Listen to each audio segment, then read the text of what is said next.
moment où tu seras au service du maître, ta vie ne t'appartient pas. Le maître peut faire de ta vie ce qu'il veut, sans que tu ne bronches. Tel nous devons être pour Dieu. Alors, si nous sommes une famille au service de Dieu, c'est que nous devons atteindre le niveau de consécration.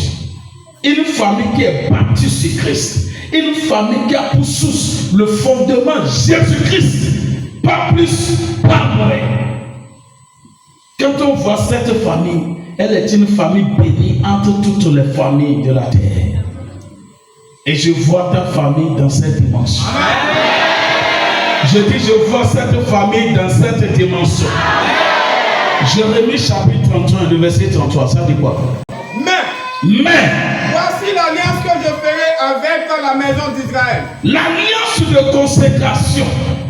Et voici l'alliance que je ferai avec la maison d'Israël. Avec la maison, le peuple d'Israël.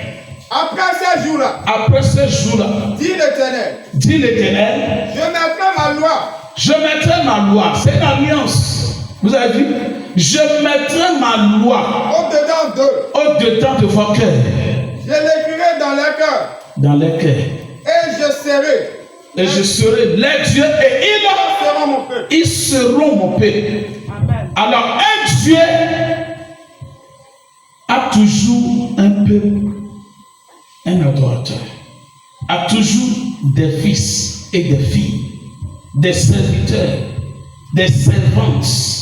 Chers frères et sœurs, Dieu s'est fait choisir un peuple pour le servir, pour lui être utile. Est-ce qu'on peut voir ton peuple, ta famille dedans? Dieu s'est fait choisir une famille. Et il dit, dans l'alliance de consécration, il dit, j'écrirai mes lois que je laisserai gravées dans le cœur pour qu'ils ne m'oublient jamais. La connaissance que tu as des dieux de bois, des dieux de pierre, est-ce que tu l'as de véritable Dieu? La connaissance et le savoir que tu as des dieux qui ont des yeux qui ne voient pas, est-ce que tu l'as de véritable Dieu? Propriétaire des cieux et de la terre. Est-ce que tu l'as? Il dit, mon peuple périsse parce qu'il lui manque la connaissance. Au fait, la connaissance du véritable Dieu, nous ne l'avons pas. Mais nous avons la connaissance de Dieu, des mondes des terres, des bois, des poissons, des serpents, de ceci, de cela. Mais la vraie connaissance, l'authentique connaissance du véritable Dieu, nous ne l'avons pas. Que le Seigneur nous accorde cette grâce de le connaître au nom de Jésus. Ta famille, désormais, soit parmi les familles qui adorent l'éternel Dieu, qui servent l'éternel Dieu, du plus petit au plus grand dans ta famille au nom de Jésus. Que toute ta famille soit consacrée à l'éternel Dieu, celui du véritable Dieu. Ou bien soit encore au service des bois, des pierres. Chers frères et sœurs, ce n'est pas des pierres, ce ne sont pas des pierres, ce ne sont pas des bois qui ont créé le monde, mais il y a un créateur du monde et son nom c'est l'Éternel Dieu. Lui seul est digne d'adoration et de la célébration. Chers frères et sœurs, lui seul. Et dans le livre de Jean chapitre 4 au verset 24, la Bible déclare, l'Éternel Dieu cherche les vrais adorateurs, ceux-là qui l'adoreront en esprit et en vérité. Chers frères et sœurs, nous sommes à l'ère des vrais adorateurs, où les adorateurs, les vrais adorateurs adoreront le Père, l'Éternel Dieu, les dieux en esprit et en vérité. Pas dans la chair, pas dans le mensonge. C'est la vérité. Celui qui veut t'écouter, celui qui est destiné, préétabli pour la vérité, va t'écouter. Amen. Un enfant de vérité est fait pour la vérité. Mais un enfant du mensonge est fait pour le mensonge toute sa vie. Il dit, mes brebis entendent ma voix et me reconnaissent. Chers frères et sœurs, la voix de la vérité qui est en train de résonner matin, midi, soir, qui se fait résonner matin, midi, soir, qui se fait entendre matin, midi, soir. Et les gens poussent les oreilles, font semblant de ne pas entendre la vérité. Quand la vérité résonne, à qui est-ce que le monde fait du mal? À qui est-ce que ces gens se font du mal? Personne ne fait du mal à qui que ce soit. Vous faites du mal vous-même. Parce que c'est votre âme qui est en jeu. C'est votre salut qui est en jeu. N'aimez pas le mensonge. Aimez là, on va vous dire non, ce que tu fais, c'est pas bon. Réponds-toi. Il faut aimer là. Au fait, c'est pour ça que tu vis. Mais tu es dans le faux, on t'encourage dans le faux, on fait tout pour te séduire dans le faux, pour te montrer que le faux là, c'est ça qui est vrai. Et c'est là que toi, tu te trouves à l'aise. Non. Faux, c'est faux. Vrai, c'est vrai. Il n'y a jamais demi-faux, demi-mensonge. Demi-faux, demi-vrai du moins. Ensemble. Non. Soit tu es vrai, soit tu es faux. C'est l'une l'autre. Que Dieu nous bénisse. Il dit quoi? Je mettrai ma loi au-dedans d'eux. Au-dedans d'eux. Je l'écrirai dans leur cœur. Dans les cœurs. Et je serai les dieux. Et je serai les dieux. Ils seront mon peuple. Ils seront maintenant tout mon peuple. Celui-ci n'enseignera plus son prochain. Jamais. Ni cela. Son frère. En disant. Connaissez l'Éternel. Est-ce que vous connaissez l'Éternel? Est-ce que vous avez la connaissance de cet être suprême? Il dit car tous me connaîtront. Car tous tes enfants doivent connaître Dieu. C'est la crainte de Dieu qui fait que lorsque ton enfant te voit dans la souffrance, il pleure, il compatit pour toi, il vient à ton secours, il te suit les larmes. Mais si cet enfant maintenant, tu ne l'as pas indiqué cette crainte, mon frère, lorsque tu vas vieillir, qui va te regarder? Qui va prendre soin de toi? Aujourd'hui, tu as la force. Tu peux soulever 10 briques. Tu peux soulever des quantités de tonnes. Mais laisse-moi te dire, cette force est pour un temps. Cette force en toi, c'est pour un temps.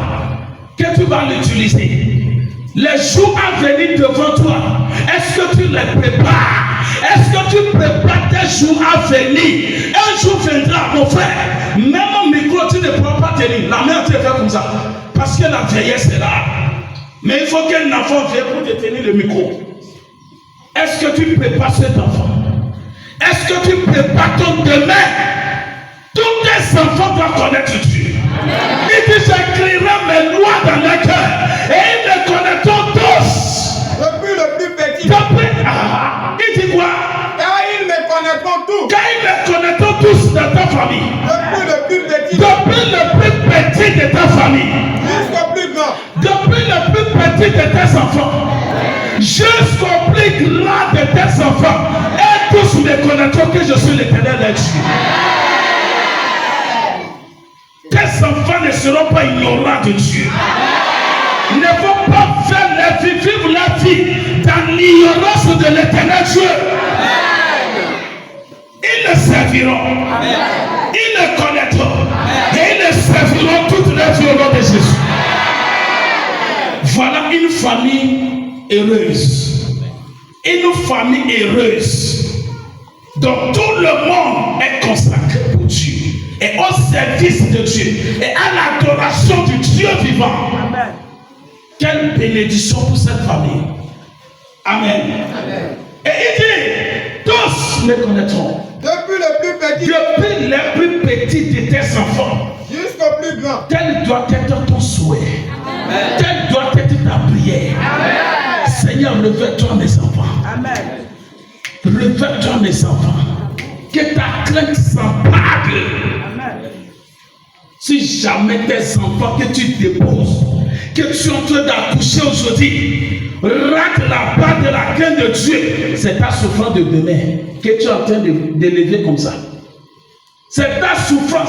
C'est cet enfant-là qui va te faire souffrir demain. L'enfant qui n'a pas foi au jeu, qui peut prendre sa maman et aller vendre. Et les gens vont s'asseoir, prendre couteau et égorger sa tête. C'est de tel enfant qu'on est en train d'élever comme ça.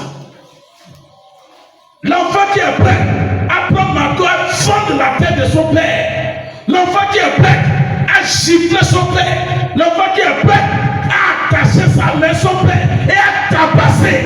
C'est cet enfant qu'on est en train d'élever comme ça. Parce que ce qui les empêche de nous faire du mal, ce qui peut empêcher tes enfants de te faire du mal demain, c'est la crainte de Dieu. Parce que tu les as élevés sur la voie de Dieu. Et quand ils vont grandir, ils ne s'en détourneront jamais. Amen. Inculque le Seigneur à tes enfants. Montre la voie du Seigneur, de Dieu à tes enfants. Prêche-les de salut. Prêche-les la parole de Dieu. Je vis, je ne vis pas. Ton âme reçoit la crainte de Dieu. Tu prophétises sur sa vie, matin, midi, soir. Chers frères et sœurs, voilà un enfant. Voilà un avenir meilleur que tu es en train de bâtir. Au fait, on dit que les enfants sont des avenirs de demain. Ce n'est pas l'éducation, ce n'est pas les diplômes qui font des enfants un enfant meilleur demain. Mais c'est la crainte de Dieu. La crainte de Dieu. La Bible dit que les enfants sont des avenirs de demain. Pour qui? Avenir de qui? Des parents. Tes enfants sont des avenirs de demain. Mais si ces enfants-là ont déjà raté la base, n'ont pas pitié, n'ont pas appris la miséricorde, comment combattre à la douleur, comment essuyer les larmes quand les gens pleurent, comment est-ce que ces enfants peuvent être un avenir pour toi quand ils ont des doctorats, quand ils ont des masters, quand ils ont des licences? Que celui qui a des oreilles pour entendre, entend bien. Papa, maman, tu es en train de faillir à ta responsabilité de père et d'une mère. Tes enfants ne te dépassent pas. C'est toi qui les as accouchés. L'enfant qui commence son père. L'enfant dont papa a peur. Hey! Yeah. Ça là c'est enfant. J'ai peur de mon propre enfant. J'ai peur de mon enfant que j'ai accouché. Ce n'est plus un enfant. Il devient mon père. Et moi, je deviens son fils. L'homme est déjà renversé dans cette famille. Je vous assure, c'est fini. Si Dieu n'intervient pas, cet enfant, tu perds cet enfant pour toujours. Et il devient un danger debout. Pour tout le reste, il devient un Goliath debout. Pour toute ta famille.